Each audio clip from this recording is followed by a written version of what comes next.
I've come to the task of removing the polish and I'll be removing the dye from the second of these black Henry Maxwells.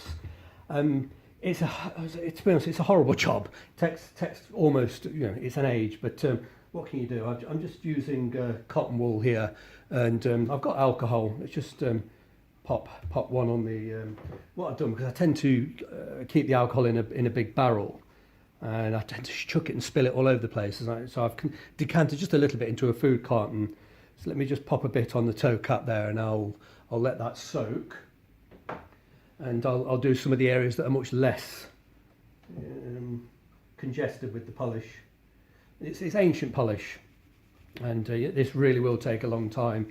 There's no shortcuts. Well, there are shortcuts.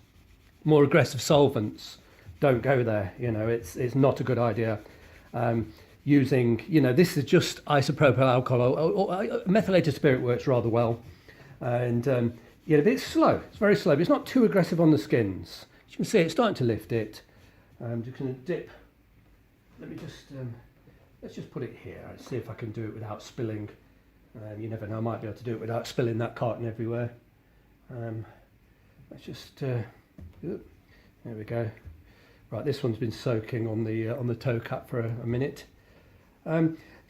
Just don't be tempted to, if you're going to do this, to use shortcuts and use more aggressive, like acetone, nail varnish remover and things like that. It's really not a good idea. Yes, it will speed this up dramatically, but they're too aggressive. They're not going to do the skins. This is no good for the skin. Any alcohol is not good for the skin, but you can get away with it.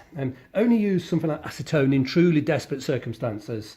Basically, if you've got a paint spill or an oil spill on the skins, that a less aggressive solvents already failed to remove. My Daniel Vegans, the red pair, they've got an oil stain, which I did. It wasn't Daniel, it was me. I put mink oil on the inside, and it seeped through and left dark stains. So I've been trying to remove it with isopropyl alcohol. I've tried. What else have I tried? Methylated spirit. And I'm now out of desperation. I'm actually removing the stain with cellulose thinner, which is basically paint thinner, the type of paint that would go on a vintage car. It will remove the oil, but it's not great for the skins, and it'll take a bit of reviving afterwards. Now, I'm just holding a wet pad on there, just to, very much like a lady would if, when removing nail varnish remover, you used to hold the pad on for quite a while, allow the solvent to do its work, and then, so I'm just holding it on. If you leave it, it evaporates. So I can keep my hand on it because I've got a glove, and that will stop the solvents evaporating, and I can sort of fish around in other areas. There's no great mystery to removing polish. It's just a case of, to be honest with you, newer polishers take a few seconds. Just a pad and just a quick wipe over, maybe 60 seconds, and the polish will be off. But this is ancient polish. It's had, I don't know, possibly 90 years to harden, and what happens is over time all the solvents evaporate from the polish, and it leaves behind almost like a patent finish. It sort of feels like plastic, but we'll get there. But not only have I got to get the polish off these, I've then got to get the dye out as well and bring it up so that it looks like this one in the background here. And bear in mind that one it's wet. That one's got wet moisturiser on it. But I don't want two black pairs of shoes. I've got an identical pair just over here, which are black. They're remaining black. I'm thrilled to keep those black. They're absolutely sensational. They're better than this pair. This pair are wonderful. That pair are even better. So, it's I'll have two pairs identical, but in black and brown in a few weeks' time. But I'll have to spend a lot of hours. The biggest job with these is getting this bloody polish off. And what's happened? They had the wrong trees inserted, which didn't fit tightly enough. And what happens over a period of probably 30 years of these have probably been sitting under a bed somewhere for 30 years with the wrong trees that weren't tight, and slowly the polish on the surface has dried and it's shrunken, and the polish shrinks, and it causes the skin. Nearly spilt that. It causes the skin. It drags the skin with it and causes the skin to concertina on the surface. So this tree is much tighter. It's forcing the skin. As I get this old, shrunken and dried polish off, the skin will come out nice and flat again. And there's no way of polishing over this. You couldn't moisturise or polish over this. It's done. It's had its day. It has to come off. And it's exactly the same with this pair here. It looks like the skins have got cracks in them, but I promise you that when you see me do this in a few weeks on camera, that will come out. There'll be no cracks in the skin. That is purely cracking to the polish. There's no cracking at all, but it's a bit concertinaed, it's a bit wrinkly. And these have got very tight trees in now. When I acquired them, they were very wrinkled because the trees weren't tight enough. But even so, even a tight tree can't push that entirely. It just can't push it all out. But when I use the solvent, the skin will be allowed to sort of stretch back again and go flat. But let's put that out of the way. We're not working on these today. These are the ones I'm working on. Got to stick with one pair at a time, but I'll definitely get those black ones done next. They will be done in the next sort of, I don't know, I'd imagine it will be a couple of weeks or so before I've got this particular pair that I'm working on here, the brown pair, or the black pair to brown. They're not brown, but they will be brown. Yeah, here we go. When I've got these finished, then I will, come back and get the others done. The problem is I've got so many shoes. Let's get that. That's destroyed now. Let's just squeeze the excess into here, and I'm going to throw this pad on the floor. There we go. That's better. I've got so many shoes. It's ridiculous, really, But I'm not a centipede. But you'd imagine if you saw my shoes just lying around, you think, perhaps a couple of centipedes live in this house. I don't know. Is it sad? Is it pathetic? Is it selfish? I don't know. It is bizarre. I know it's bizarre. It is bizarre behaviour.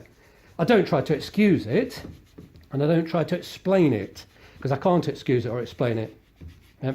I do enjoy it, and it keeps me happy. It keeps me out of trouble. I enjoy this side. I say this is the one bit I don't really enjoy. The alcohol. It's unpleasant. It's smelly. It's hard work. It's not a pleasant job, but obviously what you see afterwards is fantastic. But I do enjoy the restoration of a beautiful pair. I enjoy searching for them and finding them, and people are extraordinarily kind to me, and people give me various things that they just don't quite know what to do with themselves, and they want them to have a good home and go somewhere where they'll be enjoyed and cherished and brought back to life, and they'll be seen on camera, obviously on Bespoke Addict Instagram. Because it's some people don't want to give their precious items away, but if they have to, they have to. And I suppose it's less painful if they can actually get to see it on camera afterwards, even though they might physically not see it. You can turn on any time and you'll see your grandfather's old shoes on Bespoke Addict. So as I say to you, people are very, very kind to me and give me all sorts of wonderful things. And I'm sort of blessed in that respect. And some people would say, well, why encourage him? Look at him, he's mad. I'm not denying that. That might be so as well. And why encourage a madman to be mad? But whatever. I don't believe it does any harm. I certainly don't spend money that I don't have. I never get myself into debt. I'm not going to say I haven't got an addiction. It is an addiction. It's a bit like being an alcoholic or a crackhead. You can't leave it alone. And I would say, it's probably that stage, but it's not going to kill me. But I just refuse to spend money that would get me into any trouble. So obviously, in that respect, it's not doing any real harm. But I do have a huge amount of shoes, as anybody that follows Bespoke Addict will know. It's not, I don't know, is it good, is it bad, who cares? I enjoy it. And it seems other people enjoy seeing the collection and seeing me work on them. So is it doing any harm? I'm sure it's not. There's worse addictions to have. I used to be years ago really, really, well I still am, but I've got it under control, totally ridiculous for classic Jaguar cars. And they're bloody things, they're absolutely enormous. Trying to store one is a problem, trying to store 6 or 7, which is, I was daft enough to be that way at the time, had several. And I couldn't afford them, I couldn't afford to run them, I couldn't afford to insure them, I couldn't afford the petrol. I didn't know how to do the maintenance, I couldn't do it myself. I just ended up with a series of wreckages. I've since learned how to repair the old Jaguars, and I now have just one. I limit myself to one, and it's a decent car, it's in reasonable condition, and I can fix it myself, and I just refuse to get involved in buying more like I used to, because it ends up in tears. I've got too much, nothing gets looked after. You're paying a fortune for storage, then there's no money left for maintenance. It's a weird situation. Thankfully, that's not the case with shoes. I can shove them under the bed, I can even hide them in the boot of the car. I can, they're not difficult to hide and store, and you don't have to sort of pay a fortune to have private storage and insurance and God knows what. So But you can see me working here, what we've been going, pushing perhaps 10 minutes now, and we're just touching the surface. I've probably moved 20% of that polish. It's a long task. Not a pleasant task, but it's a task that has to be done. And once the polish is cleaned away, I'll then be able to start pulling the dye out. But it will take about 5 hours to remove